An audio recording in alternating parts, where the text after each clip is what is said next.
Sekarang saya berpindah kepada permasalahan anak-anak muda. Dan selain daripada leteran yang selalu anak muda ini pilih kerja, tak pandai, malas, kita dengar sendiri. Jadi kita pilih beberapa wakil anak-anak muda dan dengar sendiri pandangan mereka. Daripada situ kita dapat selami perasaan, kegelisahan, tuntutan anak muda. Baik, saudara, kita akan teruskan wacana dengan anak-anak muda yang sama sedang belajar, baru graduan dan menghadapi kesukaran dalam suasana ekonomi pandemik sekarang. Jadi lebih baik dan wajar kita dengar sendiri beberapa di kalangan mereka yang akan memberikan pandangan sama ada cadangan atau permasalahan yang mereka hadapi. Saya mulakan dengan suara Arif Izzuddin Ahmad Jeffrey yang belajar di Universitas Pajajaran. Kalau di sana digelar UNPAD dan tamat belajar tahun 2019. Jadi saudara Izzuddin, bagaimana keadaan sekarang? Keadaan sekarang Datuk Sri okey. Keadaan sekarang ni menurut saya sangat orang kata apa?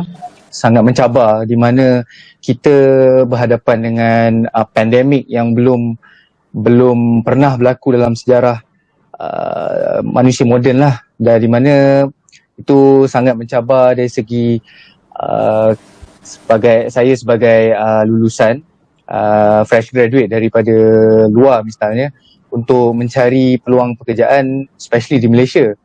Jadi saya berasa di bidang hubungan antarabangsa, Datuk Sri. Jadi di hubungan antarabangsa ni memang dari dulu agak agak kurang dikenali oleh ramai orang. Kerana misalnya pengalaman saya sendiri bila mana saya berkata bila orang bertanya apakah background ataupun latar belakang pendidikan, jadi saya langsung menjawab IR. Jadi mereka menyangkakan IR tu adalah IR yang berkaitan dengan engineering. Jadi itu salah satu dari pandangan masyarakat terhadap golongan-golongan yang memiliki latar belakang seperti saya. Dan untuk menyambungnya kepada kondisi dan situasi sekarang, saya merasakan bahawa peluang untuk orang-orang yang berlatar belakang seperti saya itu sangat tipis untuk menerobos ke alam pekerjaan, di mana ada juga kawan-kawan saya yang mempunyai latar belakang yang sama, hubungan antarabangsa daripada Universiti Sarawak misalnya. Jadi mereka ni tidak dapat berdaya saing ataupun tidak dapat masuk ke dalam industri dan akhirnya memilih untuk pergi ke bidang-bidang lain, misalnya perniagaan. Seperti saya sendiri, saya secara peribadi saya tak suka membuang masa, Datuk Seri. Jadi sebagai seorang anak muda yang optimis tentang masa depan dan tentang kehidupan di masa hadapan, jadi saya memilih untuk bergiat aktif di dalam dunia perniagaan juga, dunia perniagaan kecil-kecilan, dan juga involve dalam aktiviti-aktiviti sosial kemasyarakatan. Kerana saya percaya bahawa anak muda yang memiliki wawasan hidup, yang optimis tentang hidupnya harus keluar untuk membantu masyarakat. Dan dari situ sebenarnya membuka pengalaman ataupun membuka peluang baru untuk kita juga sebenarnya, Datuk Seri. Bidang perniagaan apa yang diceburi? Kecil-kecilan seperti inilah, Datuk Seri. Jual aktiviti menjual produk-produk direct selling gitu, macam tu, Datuk Seri.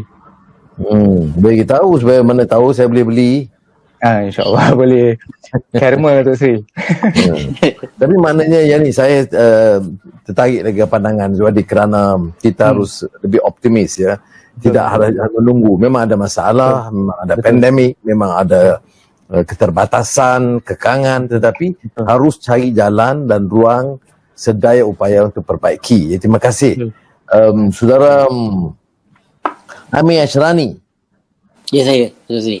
Ya, Ami nampak sudah tamat MSU TESOL agak beberapa tahun lalu, sejak 2016 Ya, ya. ya betul. Keadaan bagaimana sekarang, Ami? Sekarang ni saya sekarang sebenarnya saya baru saja berhenti kerja pada bulan 3 yang lalu. Tapi saya pun sekarang tengah nak cari kerja balik.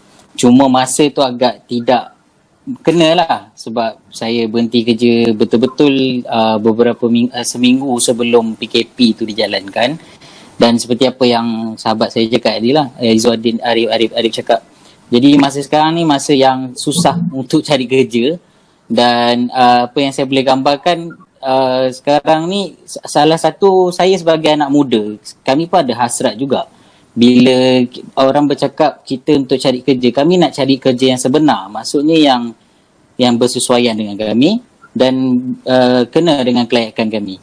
Sebab contohnya saya dulu ambil TESOL, maksudnya Teaching English as Second Language, dan jurusan saya khususnya dalam pendidikan. Tetapi kerja untuk dalam industri saya ni, pendidikan ni, apa yang berlaku? Contohnya kalau kami ni tidak boleh ditawarkan kerja di sekolah kerajaan, kami mengharap di sekolah swasta.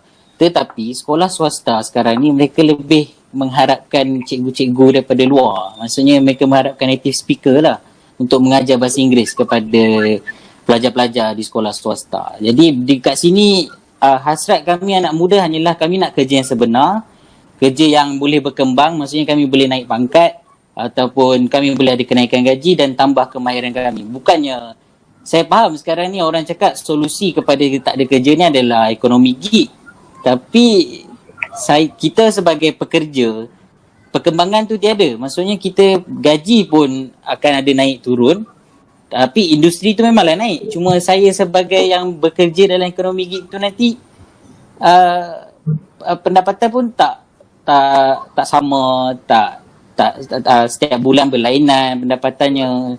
Dan ada tapi balik perkiraan kepada juga. TESOL ya. Berapa tahun training dulu Saya dulu di MSU? MSU 3 tahun, Datuk Seri. 3 tahun. Maknanya adalah kelayakan ya, keupayaan untuk mengajar bahasa Inggeris. Jadi sepatutnya sistem di negara kita bagi yang cukup layak, yang mampu menguasai bahasa Inggeris dengan baik, harus lebih keutamaan kepada rakyat Malaysia yang terlatih dan ada keupayaan. Dan tidak semestinya ambil orang pekerja dari luar. Misalnya ini melibatkan soal dasar. Saya fikir insyaAllah saya akan bawa juga isu ini ke tengah. Kalau Parlimen bersidang lah. Ni Parlimen pun kita bawa. Ya patut. Pasal dah ada TESOL ni program dia, ya kita ikuti. Kalau ada kemahiran, keupayaan mengajar, patut diberikan keutamaan pada mahasiswa atau graduan tempatan. Saya akan bersama Akil Iqbal yang berasal dari Kelantan, Kelantan. Ya, saya. Yang belajar dalam bidang kejuruteraan mekanikal Unit 10 dan selesai awal 2019, dan kita tanya khabar dan perkembangan sekarang. Baik, Bismillahirrahmanirrahim. Assalamualaikum warahmatullahi wabarakatuh. Datuk Seri, terima kasih banyaklah kerana sudi bagi ruang untuk saya bersama dengan Datuk Seri pada kali ini. Seperti yang Datuk Seri maklumkan tadi, saya merupakan graduan daripada Universiti Tenaga Nasional, yang mana kalau seingat saya lah kan, Unit 10 ni pun ada kaitan jugalah dengan Datuk Seri, yang mana YB Nur Izzah pun pernah belajar di situ. Kalau seingat saya lah. Betul ke? Betul kan Datuk Seri? Betul. Betul. Okey, jadi sekarang ni kalau kata lepas daripada saya grad pada 2019, kiranya untuk bekerja sebagai engineer tu sendiri, saya pernah menerima lah untuk bekerja sebagai engineer, tetapi nak kata macam mana perancangannya Allah lebih tahu. Saya kerja 3 hari saja, tapi lepas tu tak dapat nak teruskan sebab saya terlibat dengan ACL. Saya punya ligamen terkoyak waktu main futsal. So jadi lepas tu kira saya teruskan buat fizio dan sebagainya, dan sekarang ni berada di Kelantan lah. Dan Alhamdulillah, bagi saya sendiri pun saya rasa saya tak pernah menganggur lagi. Walaupun mungkin ada masa-masa kosong sebab waktu dekat IPT dulu, universiti dulu saya aktif dengan Persatuan Kebangsaan Pelajar Malaysia dan juga ABIM. Jadinya lepas daripada grad tu banyak saya terlibat dengan program-program mereka dan macam saya saya maklumkan sebentar tadi kepada Datuk Seri, sekarang ni saya sebagai kerani di Sekretariat ABIM Negeri Kelantan dan pada masa sama juga sebagai seorang guru kafar lah, di samping buat bisnes sedikit begitu. Guru kafar mana masih, tapi kan saudara punyai akil ada asas lah ya, boleh mengajar. Ya betul. Kalau berkaitan dengan guru kafar tu, ialah kalau kita tengok dengan keadaan sekarang ni, dengan keadaan negara kita dilanda COVID, seperti mana kita tahu kafar pun kembali ni tak berjalan, disebabkan perintah kawalan ni. Jadinya saya fokus untuk dua perkara tadi lah. Di samping sekarang ni pun di sudut Sekretariat ABIM banyak kita tengah merangka untuk program-program barulah, terutama sekali bagi adik-adik kita untuk bagi peredahan mereka lah, macam mana pas nak masuk ke IPT. Ni juga melalui PKPM jugalah yang kita sedang usahakan untuk bagi peredahan kepada mereka, bagaimana suasana universiti itu sendiri, supaya mereka dapat gambar awal lah. Begitu untuk setakat ni. Baik Mirza, sekarang ni saya berpindah ke Saudari Mirza binti Mahmud, asal Tanjung Karang, waras, Kabare, baik, dan lulusan Fakulti Undang-Undang Universiti Islam Antarabangsa. Jadi Mirza, keadaan sekarang bagaimana? Ya. Assalamualaikum warahmatullahi wabarakatuh. Terima kasih kepada Datuk Seri bagi saya peluang pada hari ini untuk berkongsi pendapat dan pengalaman saya sebagai fresh grad daripada IPTA, yang mana bagi saya sekarang ni untuk selepas kesan daripada pandemik COVID ni sangat bagi kesan kepada graduan-graduan yang baru yang baru habis belajar. Okey, macam saya graduan daripada IIUM dalam jurusan undang-undang.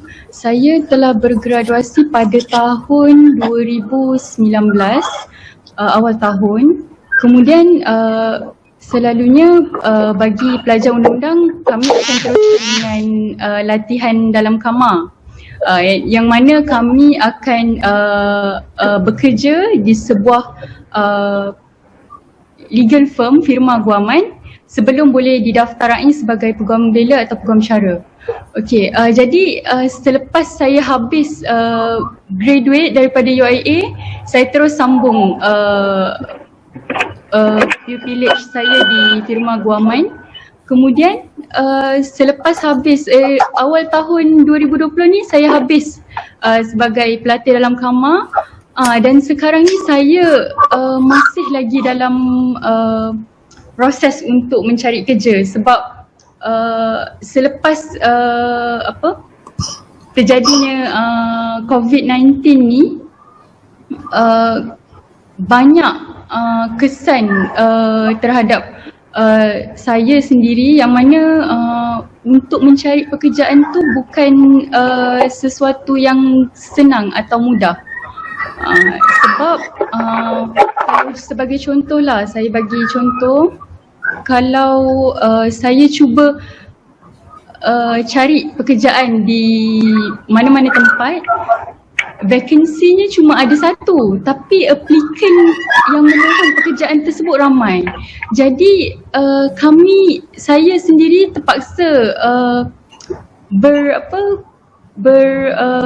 compete dengan orang-orang lain untuk dapatkan satu jawatan tu. Jadi agak susah. Kemudian nak tak nak pilihan lain adalah dengan buat kerja-kerja sambilan lah, seperti contoh hantar-hantar barang ataupun buat kuih dekat rumah, macam itulah. Itu. Terima kasih Mirza. Memang selalulah setiap orang ni duk cakap anak-anak muda sekarang pilih kerja, malas. Padahal kalau kita dengar tadi ya, kawan-kawan semuanya ada yang buat kuih, ada yang kerja-kerja kecil-kecilan, ada yang mengajar, ada yang belajar kafar. Jadi kenyataan itu dengan kadang-kadang leteran pimpinan ini berbeza besar ya. Jadi kita dengar sendiri, sebab tu saya pilih untuk dengar sendiri daripada anak-anak kita. Sambung dengan yang lain, minta pandangan Saudara Arif dulu tentang bagaimana melihat keadaan semasa. Kalau Saudara Arif sekarang Menteri Sumber Manusia, apa cadangan? Cadangan kalau saya Menteri Sumber Manusia tu saya rasa hal yang harus kita titik beratkan tu ataupun fokus sekarang tu adalah masalah psikologi tu Sri. I mean sebab sekarang ni saya rasa masalah pengangguran ni dia bukan efek ataupun terkesan terhadap status ekonomi anak muda itu sendiri, tapi dia juga ada efeknya terhadap masalah psikologi anak muda lah, which is anak muda kita akan lebih confidence-nya akan jatuh dan dia punya apa orang kata skills-nya akan terhakis dan sebagainya. Dan saya rasa faktor ini harus kita lihat jugalah Datuk Seri, untuk terutamanya orang-orang yang memegang kekuasaan ataupun yang pihak berwajib lah. Jadi kita bukan hanya fokus terhadap memberi peluang pekerjaan dan sebagainya, tapi kita kena turun ke bawah, dengar apa masalah anak muda ni dan buat mereka tu rasa diri mereka tu dihargai lah, diperhatikan. Sebab sekarang ni saya tengok, kalau tengok dari komentar-komentar daripada pimpinan teratas, mereka ni lebih banyak, macam Datuk Seri cakap lah, lebih banyak menyalahkan anak muda tu sendiri, di mana mereka berkata bahawa, keluar statement bahawa anak muda tu malas, terutamanya anak muda berbangsa Melayu seperti saya. Mana banyak hal tu kemudiannya berpengaruh terhadap stigma masyarakat lah. Mana masyarakat pun akan anggap macam kami ni, bila tak bekerja ni ada terlibat dengan masalah sosial lah, masalah penyalahgunaan dadah lah dan sebagainya. Dan saya rasa benda tu dia top bottom lah, daripada atas. Kalau atas dah keluar statement yang menyalahkan, sentiasa menyalahkan anak muda untuk menutup kelemahan mereka, dan di bawah saya rasa dia akan berjangkit lah. I mean lingkungan. Sebab tu real Datuk Seri, sebab saya ada pengalaman beberapa orang kawan saya di mana dia dah menganggur lebih daripada 6 bulan. Background dia boleh tahan, dia ambil Islamic Accounting di salah satu universiti tempatan di Malaysia, dan dia mengalami sedikit gangguan lah Datuk Seri, sebabkan orang kata tidak mendapat pekerjaan yang sepatutnya dan ditekan oleh di rumah dan di luar, dan akhirnya dia mengambil keputusan untuk bawa untuk terlibat dalam e-hailing dan sebagainya. Tapi itulah, dari saya yang kenal dia waktu di universiti dulu dan sekarang itu sangat berbeza, di mana sekarang ni confident agak low dan apa orang kata, bila berjumpa orang dia rasa diri dia di bawah orang lain dan sebagainya, dan itu menurut saya adalah satu barah lah dalam masyarakat. Kalau kita tak tangani segera, mungkin dia akan lebih teruk lah. Mungkin dari segi skala besarnya akan kata impact lah pada human resource negara, Datuk Seri. Baik Zuhaddin, terima kasih.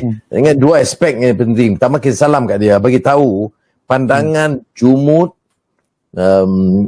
apa dipanggil condescending, menganggap mereka itu kelas atasan yang serba tahu, itu pandangan kelompok kecil. Ya, 400,000 anak-anak muda bangun 4:30 pagi bekerja di Singapura. Ini bukan orang malas. Membanting tulang dari pagi umpamanya sebagai petani, bukan malas. Jadi mitos ini telah dijawab dengan begitu hebat oleh Profesor Syed Hussein Alatas dalam The Myth of the Lazy Native, mitos pribumi balas. Jadi perlu anak-anak muda macam Zuhaddin gerakkan kesedaran dan menolak sikap yang kolot dan jumud dan angkuh seperti ini ya. Kadang-kadang orang kaya, dialah anak-anak dia semua kaya-kaya belaka, jadi orang lain tu dah anggap semua bodoh dan malas. Saya tidak setuju. Yang kedua yang juga disebut oleh saudara Izzuddin tadi ialah bahawa keperluan kita untuk bukan sekadar menjelaskan tetapi untuk mencari ruang dan memperbaiki apa dasar yang perlu dibuat, latihan dan sebagainya. Jadi ada aspek dua ni. Tapi saya rasa terkesan jugalah, maknanya bila dengar kesan ini yang nyata yang berlaku. Bagaimana kalau Saudara Amir pandangan Amir tentang isu ini? Isu macam mana tu tadi? Saya kurang yang tadi faham kita sebut tentang pengangguran ataupun graduate, pengangguran dengan graduan yang disalahkan itulah graduan, padahal ada dasar betulkan, ada pembaziran yang harus dikurangkan, itu dibetulkan, dan ada latihan yang perlu diperbaiki, dan perniagaan dan ekonomi yang harus dipulihkan. Jangan hanya salahkan anak-anak muda. Betul. Saya secara peribadinya, kalau ikut darah anak muda lah Tok Sri, marahlah. Kita bukannya kita tidak buat kerja, bukannya kita tidak mahu bekerja. Semua mahu bekerja, semua ada hasrat. Tapi bila disalahkan kepada kami, jadi kami tak apa setuju. Sebab saya rasa isu ni dekat dengan anak-anak muda. Ramai yang bila tidak mendapatkan kerja dalam bidang yang mereka belajar, mereka sanggup untuk berpindah ke bidang yang lain, mereka sanggup untuk kerja di bidang yang lain. Dan ada juga yang sanggup untuk bekerja yang biasa, maksud saya kerja-kerja di convenience store ataupun kerja-kerja di... Amir kan jual air jagung juga. Saya tahu sih, saya biasa kerja di biasa tu Sri. Maknanya peringkat yang rendah lah, tak seperti jurutera mekanikal lah kan. Sanggup turun untuk cari tempat yang halal. Betul Sri. Sebab di sini sebenarnya anak muda ni sanggup, bukannya mereka ni tidak berusaha. Dikala mereka sanggup bekerja di peringkat bawahan ni, dah menunjukkan kesanggupan mereka dan mereka tidak langsung malas. Jadi, tapi bila dikatakan seperti itu kepada kami, kami marah lah. Patutnya kami marah, dan saya boleh katakan Datuk Seri, satu juga yang jadi isu. Ruang anak muda untuk bersuarakan masalah mereka ni, hasrat mereka ni, langsung tak didengari lah Datuk Seri pada saya. Kami cuba nyatakan, kami tidak ada kerja. Tapi ruang-ruang kerja tu tak pernah pun disebut. Yang disebut mungkinlah ada mana-mana pemerintah yang mengatakan kita telah sediakan kerja-kerja kepada anak muda. Tapi kami di bawah ni mana kita tak nampak langsung kerja tu. Dan mereka ceritakan kerja yang mereka buat tu terlalu general, maksudnya terlalu umum. Bukannya pada bidang-bidang yang khusus. Macam saya dalam bidang pendidikan, apa yang telah dibuat? Tak ada. Macam kawan saya juga tadi, Arif juga cakap, dalam bidang international relation, mana kerjaan dalam bidang yang khusus itu yang kita nak. Maksudnya setiap industri tu dibangkitkan ataupun dinaikkan, ditingkatkan, bukannya hanya sekadar mengatakan bilangan pekerjaan secara umum. Jadi terima kasih dulu kepada saudara Izzuddin dan Amir. Kalau yang belum si borang cepat. Si borang. Sekali lagi ya. Keep in touch please. Okay. All the best, insyaAllah you do well masa depan. Mudah-mudahan lah selepas pandemik ni luang jadi guru TESOL. Amin Tazri. Dan juga ini antarabangsa, international relations, itu potensinya besar. Jadi tak betul lah kalau orang anggap ini tidak international relations, to understand. Sekarang ni masalahnya bukan antara kaum, juga antara negara. Ini isu besar. Dan perang, ketegangan politik, ekonomi, persaingan. Ini kerana kurangnya, dangkalnya faham tentang antarabangsa. So, domo arigato.